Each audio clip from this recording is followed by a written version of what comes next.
Hey guys, this time I just want to give a quick word about the announcement of Killer Instinct for the Xbox One. This was actually a really neat, surprising announcement, and I was really pumped to see it. I love the way they actually announced the game, yeah, with the original voice. Well, I'm not sure if it actually was the original announcer or not, but it sounded pretty close anyway. It was very cool, but they kind of didn't give everyone the facts in the conference, and they kind of didn't show it off very well in the conference as well. So it's actually not being developed by Rare, but instead Double Helix Games, who don't have a fantastic track record.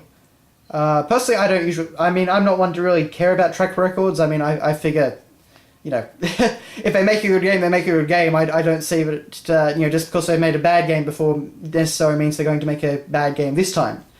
But I would have preferred that Rare actually developed it. Because instead Rare are actually developing Connect Sports 3. Which is just kind of disappointing. But, yeah, so the game itself actually looks pretty solid. The way they showed it off at the conference was awful, really. I mean, part of the time they just showed it off, Killer Instinct was just there to show off the Twitch TV feature, which is pretty pathetic, but, they didn't really show off the game that well, but watching all the E3 demos and that sort of thing, it looks like a pretty good fighting game. And there's actually a lot of talk about online tournaments and making the netcode as good as possible.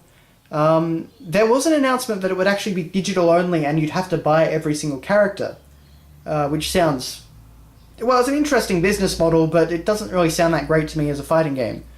Because I imagine you'd get some pretty unbalanced characters then. But I have also read that there'll actually be a physical release with every single character on the disc. So I guess we'll just have to wait and see at launch. But my only real gripe with it at this point is that it doesn't really... I don't really get a Killer Instinct vibe from it.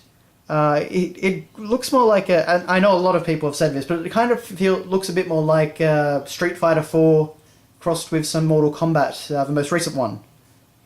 So, yeah, it's really hard to actually give a definitive call on Killer Instinct at this point. I'm really happy that the series is back. I know that Microsoft actually had some legal troubles getting the rights to use the name Killer Instinct. Apparently Fox had it for some very short-lived, crappy TV series at some point. But, it's great to see it back, and I just wish Rare was developing it, and I wish I got more of a Killer Instinct vibe from it. But there's no real way to tell how it plays, obviously, until it actually comes out.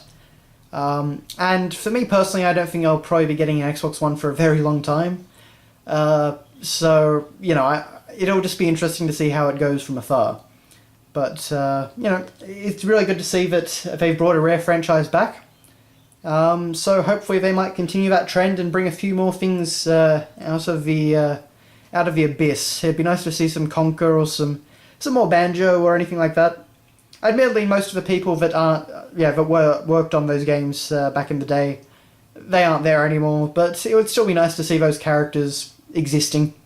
But anyway, so that's really all I can say about the new Killer Instinct. So thanks a lot for watching, guys, and I will see you later.